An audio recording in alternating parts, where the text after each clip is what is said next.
Good afternoon and welcome to Achates Live on Tuesday the 13th of June. I'm Caroline McCormick and I'm the Director of Achates Philanthropy and your host this afternoon. Yesterday was a critical day for the sector and it was wonderful to see so many organisations celebrating successful applications to the Cultural Recovery Fund. We're really proud to have played a part in a number of these applications. Congratulations to you all. But we also know how critical these grants are to the continuation of our cultural organisations in the month ahead and how challenging that time will be.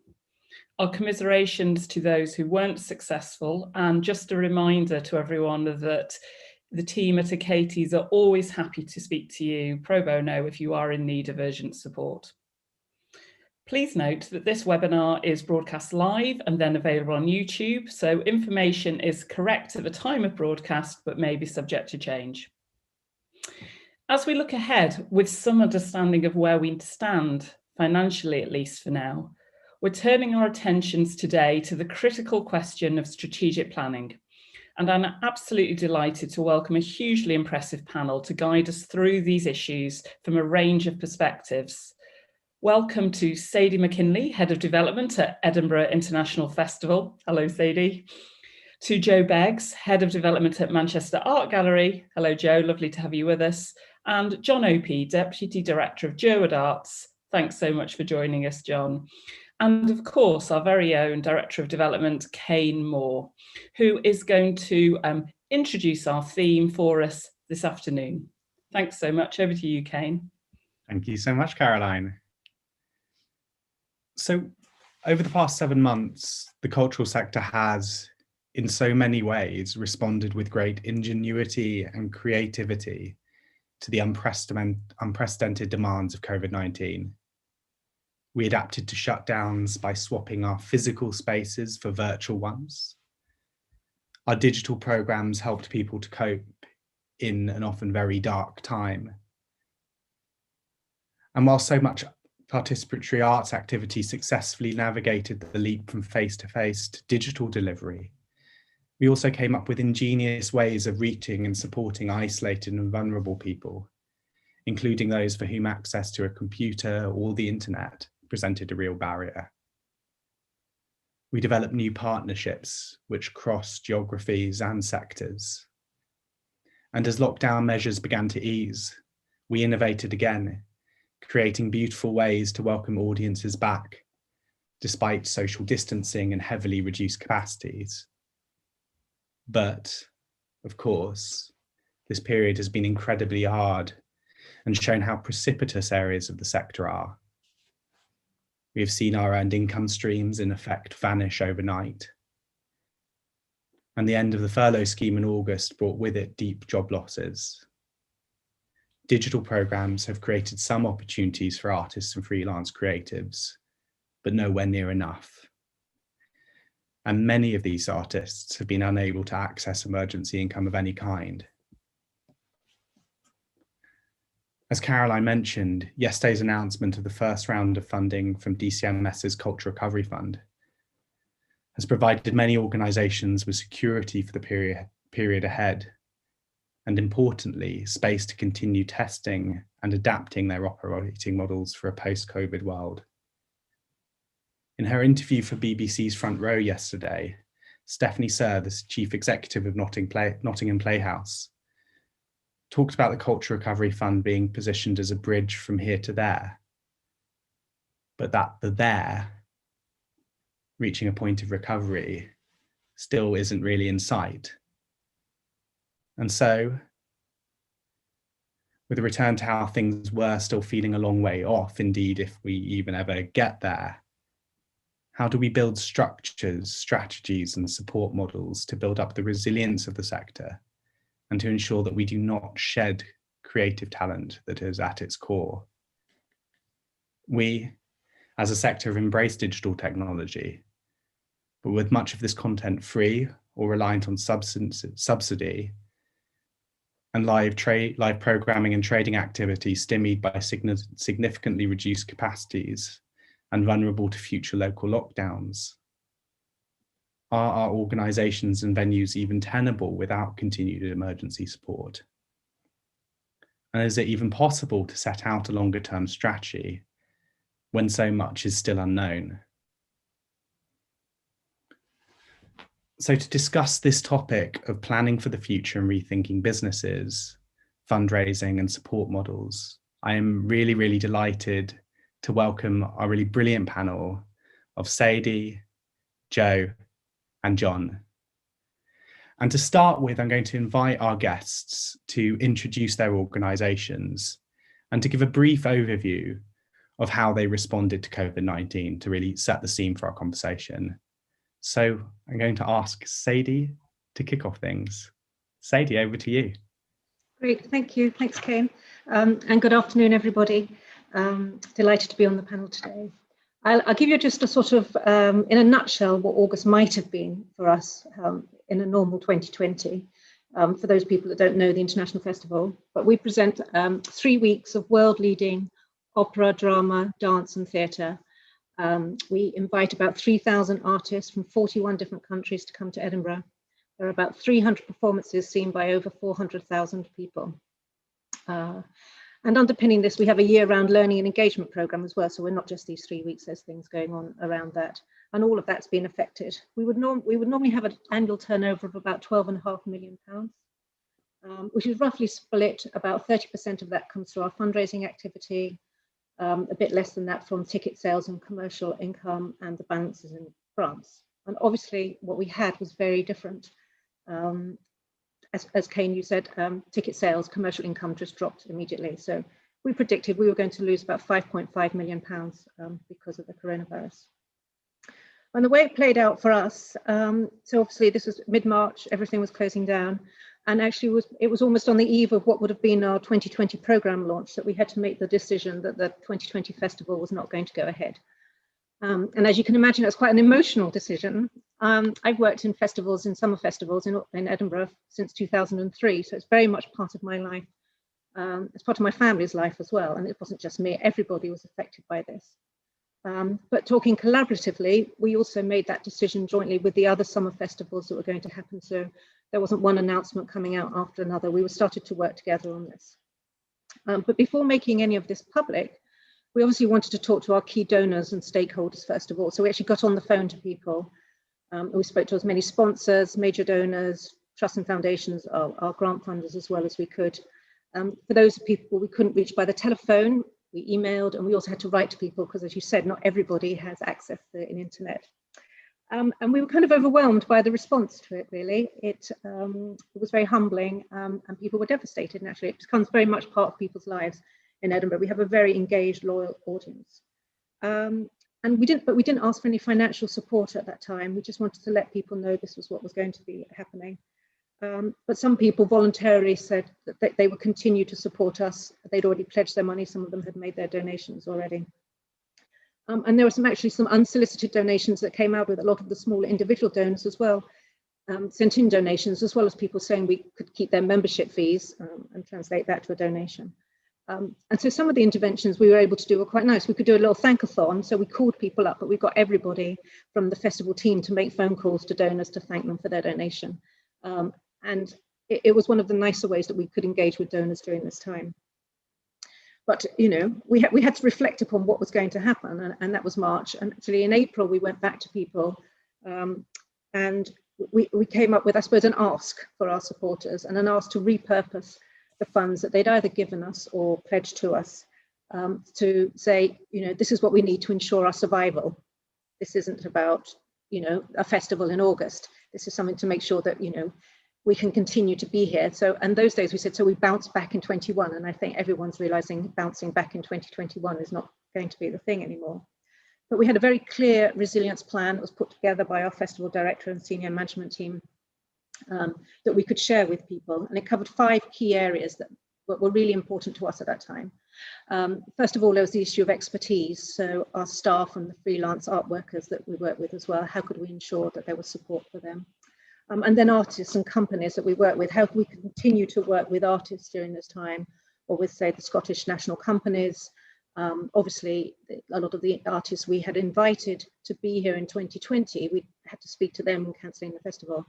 And we reissued the invitation to them to come to Edinburgh in 2021. Is, you know, just because this festival didn't take place doesn't mean we didn't want to present their work on the stage here.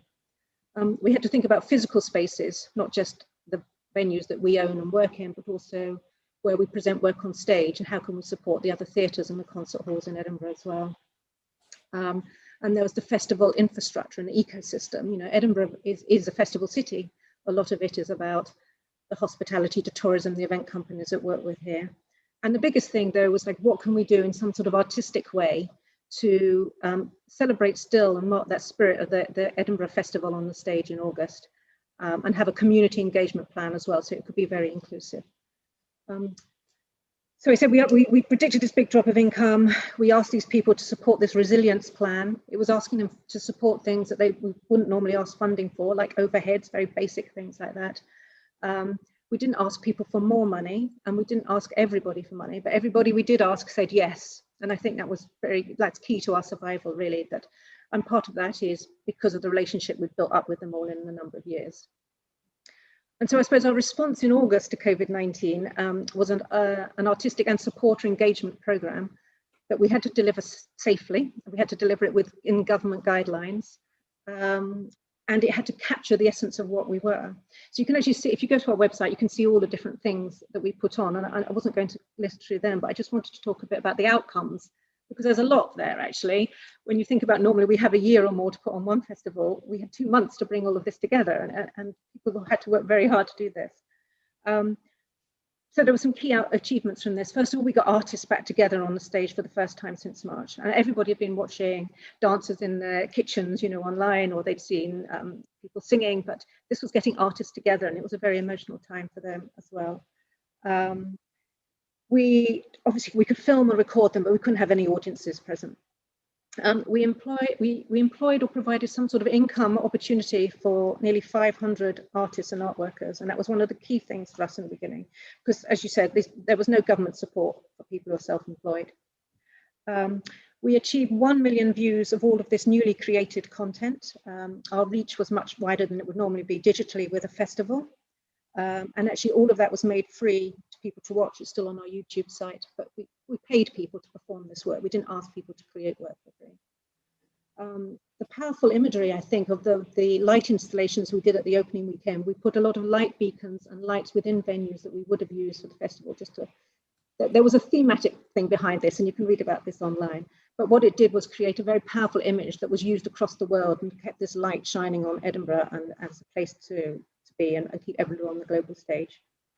And the final thing, which is very important, and it's what we're doing here today, was about keeping the conversation going. So there was some discourse events. We worked with the Edinburgh Culture Summit, but it was very much saying, what can we do locally, nationally, and internationally as well? Thank you very much, Sadie. And I think it's probably a really good point to hand over to John to hear about Jerwood's response, and particularly sort of off the back of what Sadie was talking about, your work supporting artists and creatives over this period. Sure, thank you. Hi everyone. I'm John. I'm Deputy Director of Jerwood Arts. For those that don't know us, we're an independent funder that funds and runs projects and programs that support early career artists, curators, and producers. We work in partnership with organisations, and when I say in partnership, we make grants to organisations to create opportunities for individuals. We also make grants directly to individuals for them to undertake self-initiated professional development and to lead their own projects. We work across art forms and throughout the UK. Some of our programs which have been running and shape-shifting this year have been the Development Programme Fund, which supports organisations to run commissioning, research and production opportunities for individuals. The Western Jerwood Creative Bursaries, which started in 2010 and supports organisations to create year-long paid opportunities for people from lower socioeconomic backgrounds. And we also run a year-round exhibition programme based in our gallery in London, which works in partnership with other visual arts organisations. and the shows that we commission artists to make work for to around the country, including recently Gerald Makers Open was at Manchester Art Gallery, and was for us the first show that opened post lockdown, and we were really proud and happy for that to happen and to welcome visitors back to it.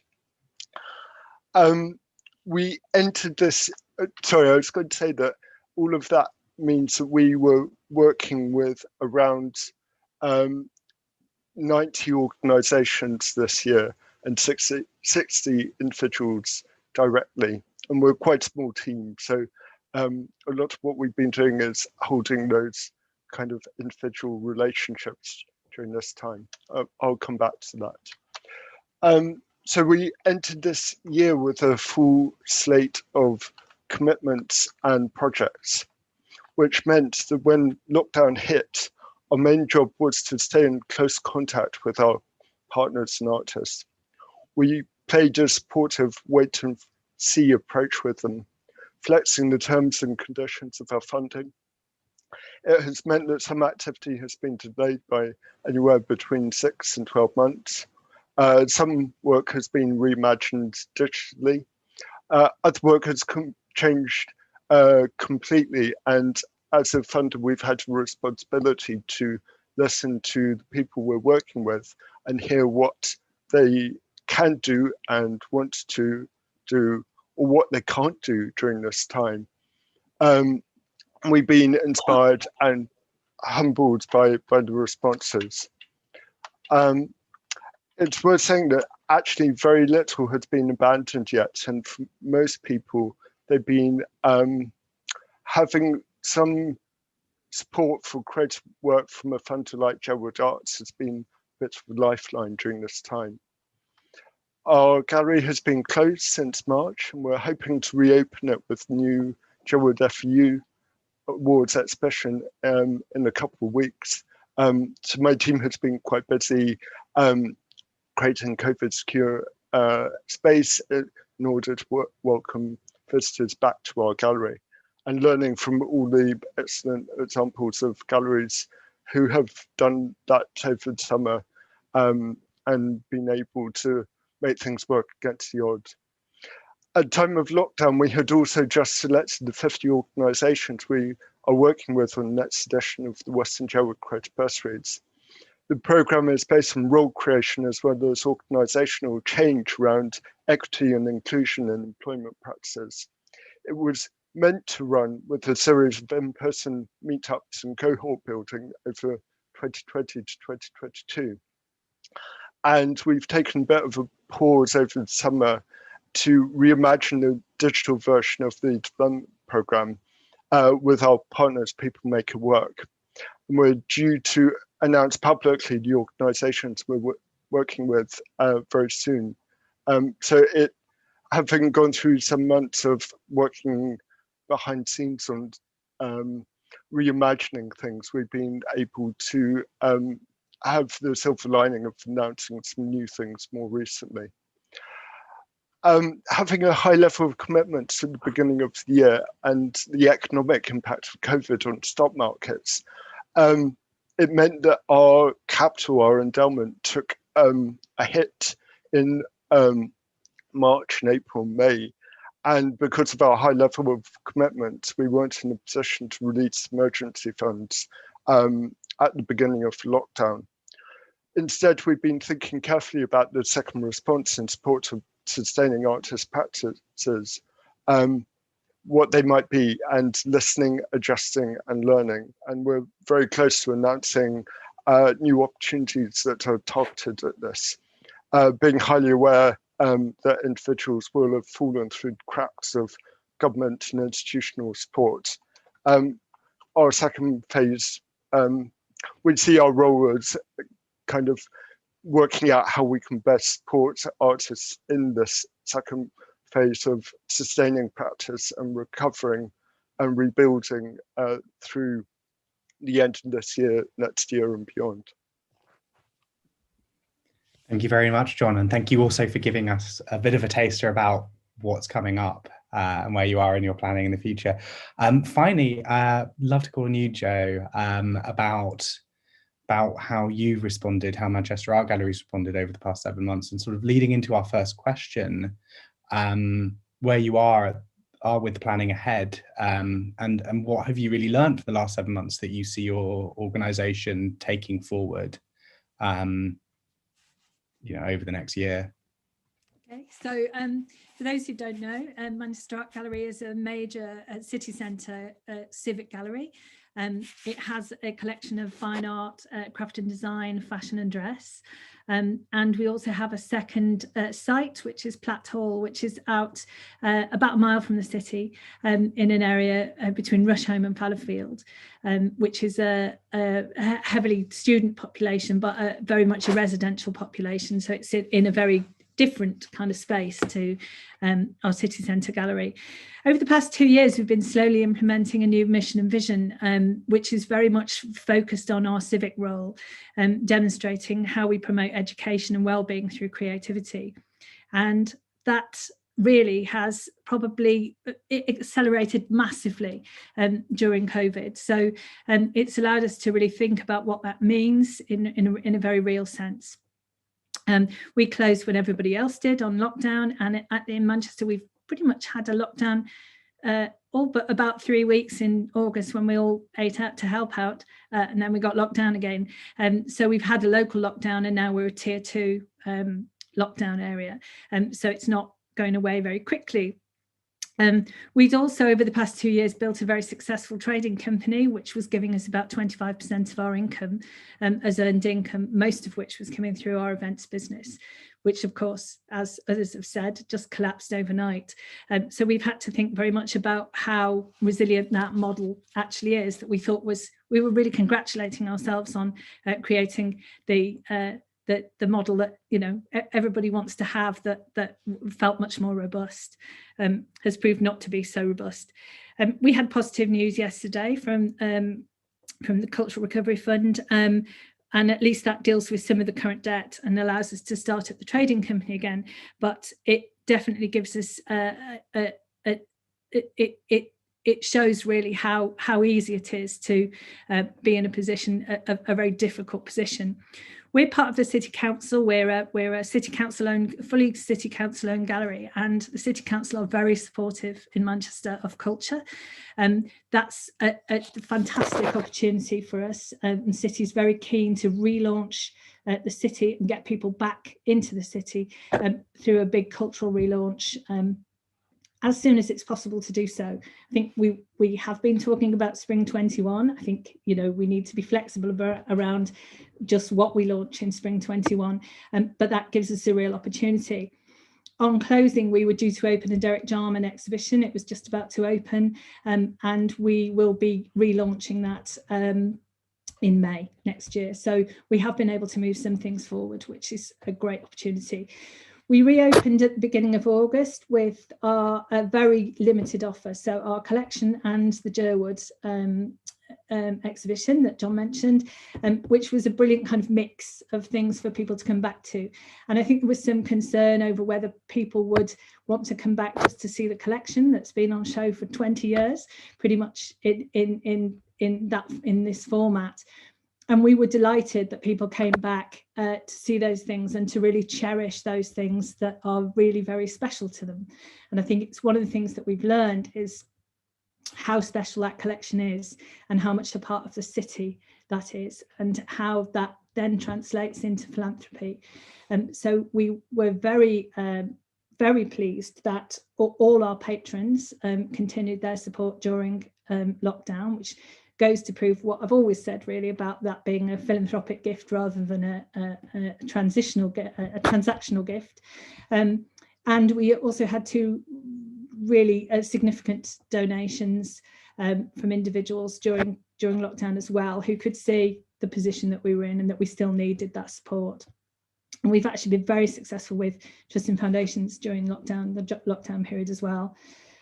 Like everybody, we transferred some of our work online, but again, I think that started to reflect what was really important. So it gave us an opportunity to think about what if we weren't going to do everything, what were we going to do? And that really did end up focusing on those audiences that are the hardest to reach, if you like, in some ways, and people who rely on us most for health and well-being, and for education, and for social interaction. And that kind of re-socialization, I think, is going to be one of the major roles that we play within the city as we move forward.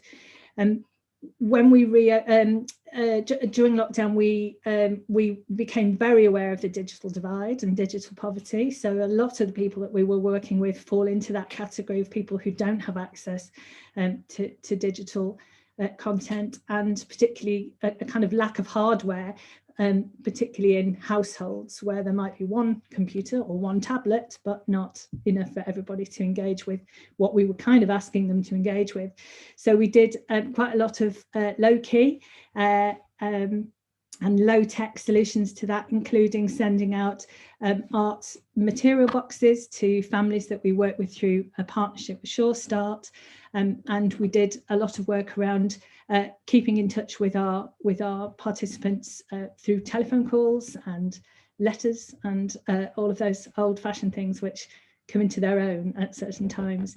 I think that's the key. That's probably the key of this. The first thing that we learned, really, that our civic that civic role that we have, that is already in our vision mission, how important that is, and how much that kind of grounds everything that we do, and how we actually need to be more strict with ourselves about looking about fitting everything that we do into that mission and vision, and making sure that we are delivering against it. The potential of our collection definitely came through, particularly since we've reopened, and people are still coming just to see things that, you know, that have been on show for a long time, but have proved to be old favourites. And it's been really heartwarming how people have come for that. And then I think, thinking about the digital engagement, how we take that forward, we definitely don't have the infrastructure to do that, and actually the Cultural Recovery Fund will help us to develop that, so that we'll be able to continue to do a lot of that work. We have become very aware that lots of our audiences are quite interested in having that digital engagement even once we're reopened. So for our friends, for example, normally we get about 30 to 40 people from our friends. We have around 600 friends. About 30 to 40 of them come to an event in the gallery, but between 70 and 100 have been joining online events with us. So that digital engagement is almost proving to be another layer of engagement with them rather than an alternative, and we want to continue some of that work. So I think that's really key. I think kind of lastly, the other thing that we've learned is something that we knew really, which is around philanthropy, and how philanthropy is core to how we move forward. The one thing that we have lost, not entirely, but to a certain extent, is corporate support.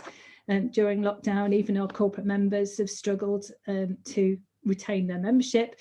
Unfortunately, our renewal is in April, so it hit at just a difficult time for a lot of businesses. And we've been having some really positive conversations with those businesses who want to continue to support but aren't always in a position to. But philanthropy is the thing that kind of has taken us through, and that's where we've seen not only retention but also some growth. So that civic philanthropy that we've been talking about for some time feels like it's really getting some traction now. Thank you so much, Jo. And I think there's a really good point about how you've used the 7 months to really reflect on what's important to the organisation and adapting how you work in response. So can I come back to you? Be great to know. I mean, you've spoken a lot about Edinburgh International Festival's role in supporting artists and freelancers and contributing to the wider ecosystem in Edinburgh. Has COVID-19 sharpened or changed your priorities going forward? And has it also changed your relationship with your audiences and your funders? suppose, I mean, going forward, it's like everything changes on a day-to-day basis at the moment. I mean, talk about this, you can't, that planning ahead thing you can't do. I think the one thing that was almost endorsed by all of this was that it's the live communal experience that's everything. You know, we can have digital things, but it can't be everything. We are a festival, and there's a definition of that in there. Really, we're not going to drip feed content for people throughout the year. But we found that there's maybe a blended way of working. I mean, it's interesting because, you know, a lot of our members are a certain demographic, and we were maybe concerned that digitally they wouldn't engage with us, but actually a lot more people had if they were able to. And again, we have to be very careful not to exclude people by just having digital engagement. A lot of rural communities don't have Wi-Fi, but we did actually, and similar to Joe's response, was we provided data bundles to community groups to take part in the community programs we were doing, so people could access that way. I think it's funny enough, Zoom gave us an opportunity to engage with supporters in the way that we hadn't done before, and we got some meetings and conversations with people that we'd never been able to get face-to-face conversations with. And I think it was this sense of all being in it together. Everybody wanted to see people, everyone was in their home, wanted to have a conversation. And so actually a lot more people accepted that invitation to have a chat, which they wouldn't always do. And it was just a matter of being able to have that conversation with people. I suppose this whole situation, it kind of hastened our use of technology because we were forced into it. It's something, you know, a lot of these things you're thinking, oh yes, we will do this, and we've got an ambition to do this. You had to do it. One of the things for us was actually stepping off this hamster wheel of a festival cycle. It gave us time to do things that we normally go, oh yeah, we want to do this, but we just don't have that breathing space to do it. The other thing, I suppose, and as an employer as well, I think it's an interesting question because, you know, how do we work? You know, there's no question now when people go, is it okay to work from home? We can work from home. We can know if you've got the right technology, you can make it happen. But we did engage, we had an engagement plan, and I think it's still that thing of, I had a chat with a whole group of festival, Edinburgh fundraisers at the start of all this, and people were concerned about should they still be fundraising? And I think that was the thing. It's like that engagement has still got to be there. We turned it around sometimes, and we said to our supporters who weren't giving us money and we weren't asking for money, what can we do for you? How can we support what you are trying to do in this period of time? So earlier on, if they were a restaurant or something, could we promote what they were doing? Some of our other supporters were doing fundraising for sort of, frontline charities, so we helped support that as well. And I think that was really something that, you know, anybody can do, you know, that actually is giving something back ourselves in that way, and making sure that it really is a partnership, because we always talk about this, and we always talk about if you get to a certain level, you have a deeper engagement with the organization, and it's like, well, this is we have to make this happen now. This is really going to be it as well. So it is finding that way for us, thinking, how can we keep our supporters on board, engaged with what we do? I think corporate support is going to be harder, but it's about making it not about getting your logo on here, or, you know, how many tickets or the hospitality you do. Is going, what you give us in corporate support just goes directly back into supporting the city. You know, we can demonstrate how much comes in and how much goes out. And I think it's about building up that confidence as a city, helping those people who are going to be marginalized because we're going to be economically very hard hit. And it's changing that conversation the way we talk to the corporate sector as well. Thank you. And John, just looking from a funder's perspective, has COVID-19 changed yours and other funders' priorities looking ahead? And also, to what extent are funders thinking about questions like access and representation, social justice and the environment, and what roles they play in the sector's recovery? That's quite a big question. There was a compound question going on there. More if you want. So in terms of our priorities, I said earlier that we've been doing a lot of thinking about our purpose and what we do. In some ways, we're quite a small arts funder. In many ways, we're small compared to Esme Fairbairn or Paul Hamlin. We give a fraction of what they do each year. But our USP is about supporting artists directly. And we've been thinking and soul searching about what we could do usefully during this time, and whether there was more immediate response we could put out, whether our work could be refocused in addressing changing needs within the sector. And I think we've talked around houses and actually come back to the point of view that the best thing that we can be doing right now is that direct support for individuals. As I said earlier, a lot of artists and independent practitioners have fallen through the gaps of various schemes, and we've really heard that opportunities are scarce, livelihoods are drying up, the future is uncertain.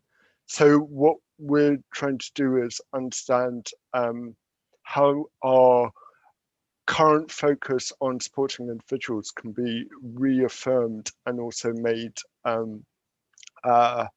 more fit for these times. And in some ways, talking to individuals about what they need right now, it is about sustaining practice and sustaining livelihood and not losing people from the sector, not losing those creative, brilliant people to other walks of life, not because they wouldn't be brilliant in other walks of life, but because being selfish, we want to keep them for ourselves in this sector that we love.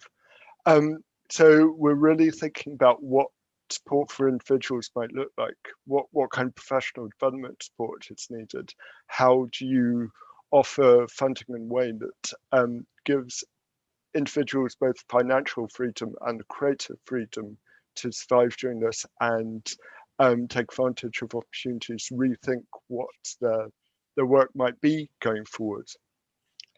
In terms of conversations with, just to answer that, continue that.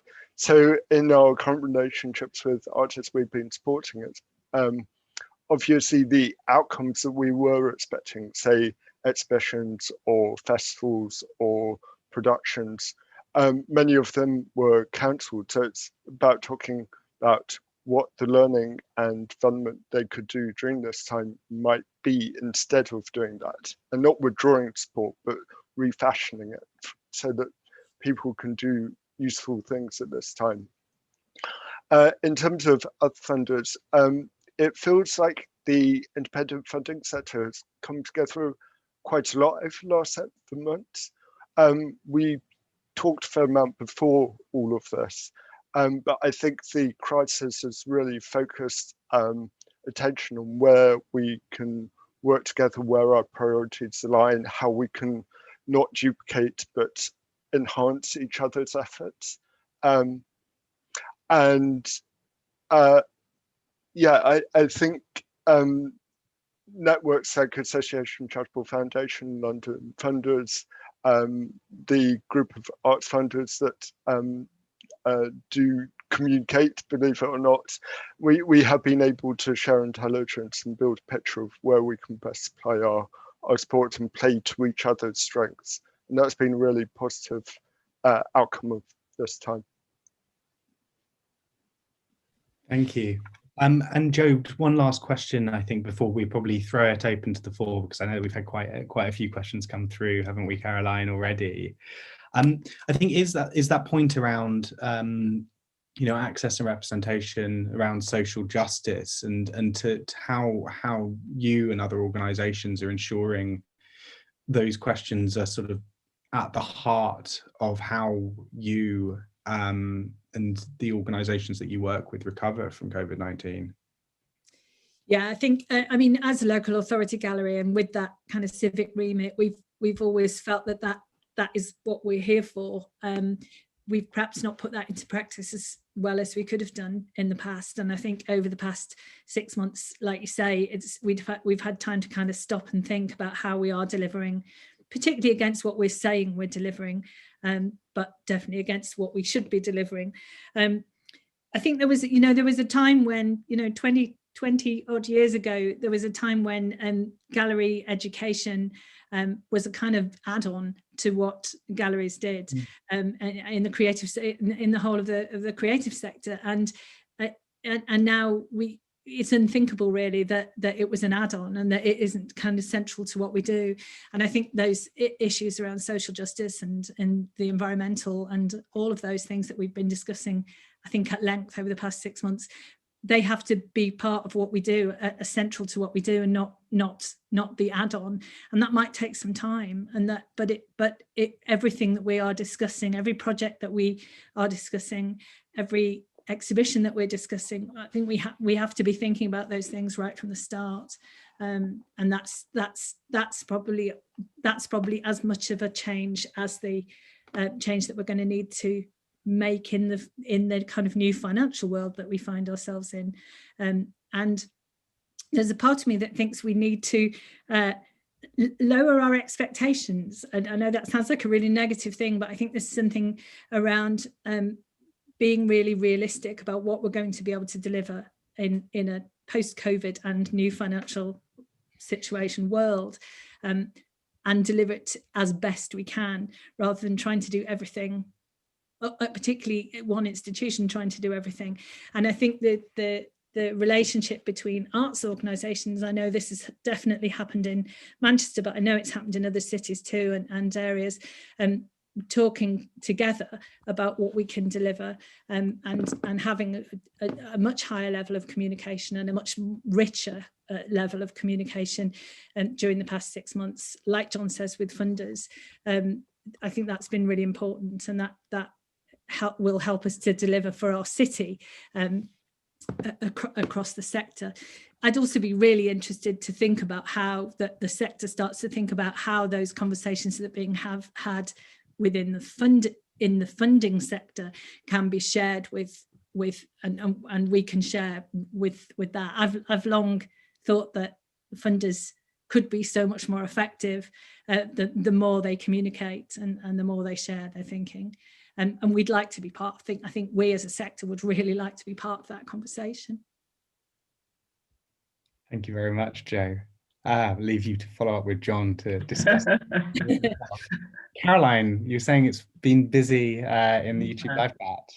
Yeah, really interesting to see the chat going on, and people are talking about how they're planning anything up to 3 years ahead now, which is really great to hear and impressive, I think. Some really interesting questions coming through. Following on with Jo talking there about Manchester, something we were talking about before the call started.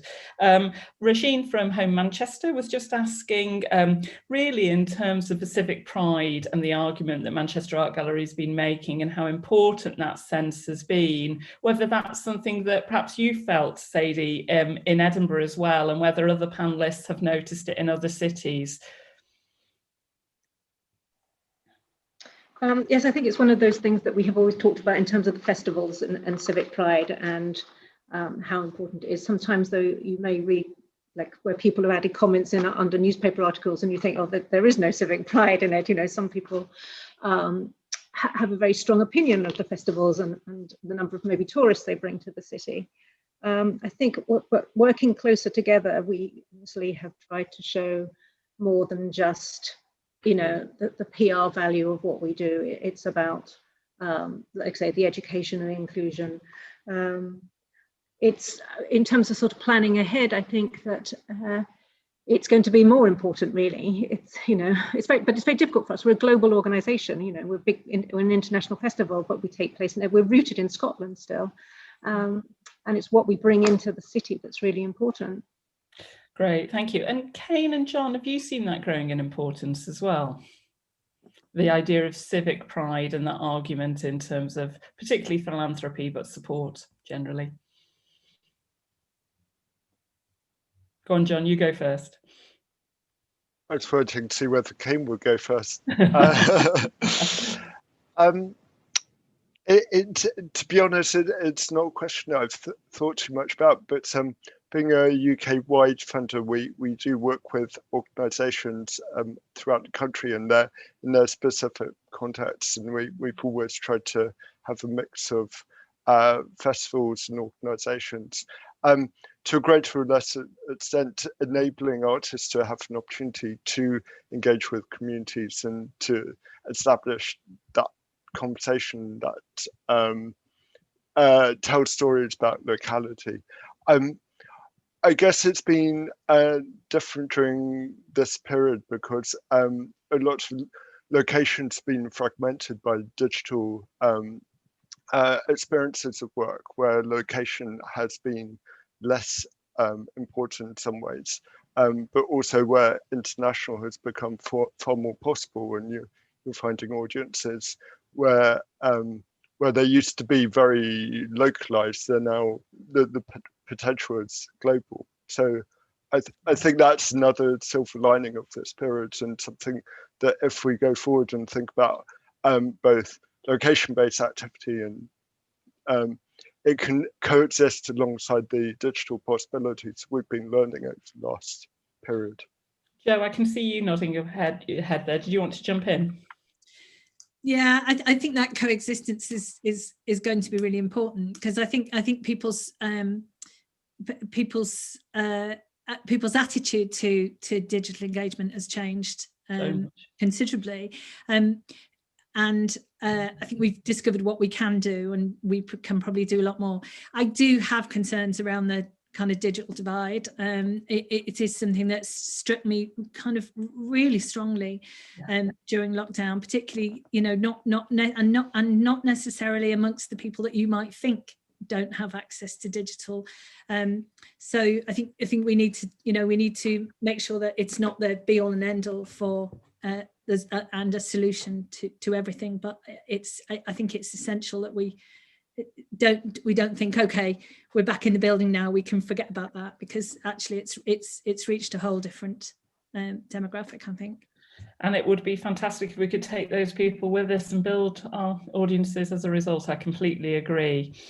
John, Rose from the Women's Prize Trust raises a really interesting question. She says, are you going to particularly be focusing on individuals or organisations going forward? We're really conscious of the fact that obviously individuals have not been so supported so far. You've talked a little bit about this, but I don't know if you feel able to elaborate further. So speaking from Joe Woodard's point of view, we always see a value in supporting a mixture of both individuals and organisations. Supporting organisations, you can tap into resources and expertise and networks that you can then support those organisations to open up to artists and create amazing opportunities. So there's always value in working in partnership with organisations. At the same time, giving grants directly to individuals, you really enable them to take control over their creative work and their direction. And that balance of power between organisation and individual is something that I've been interested in for a long time. And I think in this time where the individual is perhaps more disempowered, has less kind of opportunity support, especially through various ways of exclusion and underrepresentation, it feels even more important to offer opportunities to individuals and employ good practices around selection, recruitment, who you're targeting, marketing those opportunities to, thinking about positive action and who it is that selects for those opportunities. All of these things we're thinking about alongside which organisations we work with as well. That's really helpful, John. And Kane's just pointing out to me that it's worth noting that, of course, the Arts Council in England are opening the Developing Your Creative Practice Fund for artists and creatives as well, which is good news. One last question, really, which I'm going to put to Jo and to Sadie. There's a number of questions in the chat about philanthropy, and really just thinking about how important that's going to be. There was some interest around where you hadn't asked people for support, why that might be, and really how you see how important a role you see philanthropy playing going forward. I think you've both talked about it being very successful in this period, that you've really understood your offer, and it would just be great to hear a bit more about that, please. Jo, would you like to go first? Yeah, so we decided very early on not to do a kind of campaign around philanthropic giving at the start of lockdown. It didn't feel appropriate to us to do that, particularly given there were a number of organisations in our city who were in a much more difficult situation than us as local authority employees. We all still retained jobs in that period, so it felt like the wrong time to do that. I suppose people then started coming back to us. Renewals started to happen around patron memberships and corporate memberships, so we started having conversations with those individuals, and as I say, those were really positive conversations around renewal and actually some additional gifts as well. We then have over the past kind of month or so, couple of months, we've started to increase that ask a little bit, kind of making it a little bit of a harder ask through our digital communications, social media, and we're just giving some thought about we have a project in the autumn that is completely embargoed, so I can't tell you what it is. But it's an exciting opportunity to kind of up that process of starting to ask people and show what we're able to do with that money in a very quick, direct way. So we're just about to kind of step up that ask. But I think I think we feel very confident in doing that because of the feedback that we've had from our existing donors, and actually we actually got new members to our friend scheme during lockdown. Great. I thought congratulations. Sadie, I've got to ask you to be brief, but could you just give a few words from your perspective on that? It'd be really interesting to hear. Yeah, sure. So, I mean, a lot of it was very similar to Joe's experience and the reasons why we didn't go out and do a campaign. Some of our sponsors, we didn't ask for their support to stay on because it was for a specific thing with tangible benefits to it we couldn't give. Our larger sponsors, actually, we asked them to turn their sponsorship into philanthropy, and they did. And I think that was a very interesting way and gave us hints about how we might move forward. And I think there's a convergence between the way trusts fund things and the way corporate sponsors fund things going forward. And I think this is the thing we're learning, and we have a new corporate fundraising strategy that maybe starts now or maybe starts a bit later because, you know, when we'll all be able to do things. But it won't be focused on that traditional model of, you know, logos and tickets and things. It will be very much about purpose. And we are doing our trust and foundation applications now, but it's hard, you know, we're a festival, we happen in August generally, we have learning and engagement, but what are we doing? I can't say right now for next August, but that's the plans we're on. Thanks, that's really helpful. And it also signals me back to a couple of Achates lives we did several months ago, the one on corporate fundraising in particular, which was brilliant, and also ones about purpose and thinking about your case for support are worth thinking about in that context as well. So with that very helpful insight into the future role of philanthropy, you've both created for me the perfect segue into my little final section, which is, first of all, to thank everyone so much for this really insightful session today, but also to introduce the 2020 Achates Philanthropy Prize. And I know that you've all been enjoying the Achates Philanthropy Prize Golden Nuggets that we've been doing for several months now, words of wisdom from sector leaders. I'm not going to try and give you any words of wisdom today, but I do want to invite you all to join us for our one-day conference, Art Audiences Money, which will precede the ceremony for the prize this year. Both of them are sponsored by the company Achates Limited and presented by our sister organisation, the Achates Philanthropy Foundation. And we're really proud that this year we're presenting both events with Home Manchester. This is the 5th year of the Achates Prize, and having previously celebrated first-time donors to the arts by asking arts organisations to nominate either individuals and corporates who've supported them for the first time, we've reimagined the prize for 2020 with the support of the Paul Hamlin Foundation and really taken away that competitive element, and rather than asking hard-pressed arts organisations to put forward their own nominations, we instead appointed a prize ambassador in each of the 5 ACE regions, as well as one in Scotland, one in Northern Ireland and one in Wales. And I'm very happy that a couple of those ambassadors are on our chat today. And they have gone off and researched 15 case studies as examples of good practice as to how arts organisations have responded to their communities during COVID-19 and how their communities have responded to them. We've always argued that philanthropy is a barometer of a relationship with an audience, and that's how we've chosen to focus on that idea and celebrate it this year. That original list of 120 nominations, count them, was then whittled down to a regional showcase of 3 per region. And on the 12th of November, we'll be announcing which 8 amazing organisations and projects have made it into our national showcase.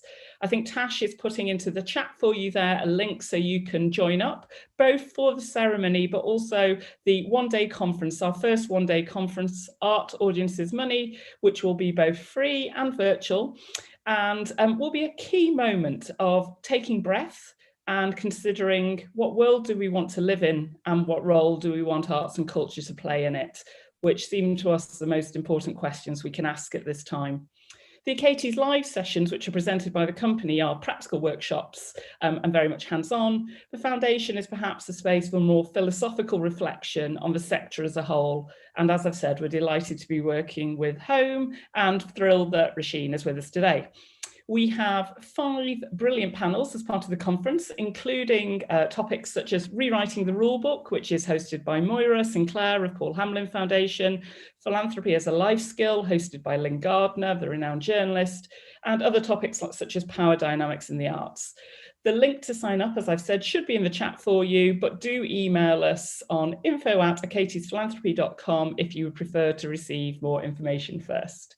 So that just leaves me to say that our next Achates Live on the 10th of November, 2 days before the prize, will be an Achates Philanthropy Prize special, looking at the trends behind the regional showcase and what we can learn from those case studies. And we're very grateful to Bob Consulting, who have been busy analysing those trends for us, and we're looking forward to sharing their findings.